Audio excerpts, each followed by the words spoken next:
Hi friends, good morning. எல்லாம் நல்லா படிச்சுட்ருப்பீங்க. நல்லா படிங்க, கீப் லேர்னிங்.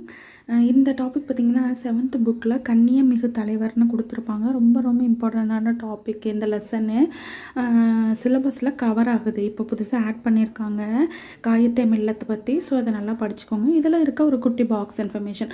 காயத்தை மில்லத்தை பற்றி அண்ணா என்ன சொல்லியிருப்பார், பெரியார் என்ன சொல்லியிருப்பார் அப்படின்னு பார்க்கலாம். அறிஞர் அண்ணா பார்த்திங்கன்னா, தமிழக அரசியல் வானில் கவ்வி இருந்த காரிருளை அகற்ற வந்த ஒளிக்கதிராக காயத்தை மில்லத் முகமது இஸ்மாயில் அவர்கள் திகழ்கிறார் அப்படின்னு அண்ணா சொல்லியிருப்பார்.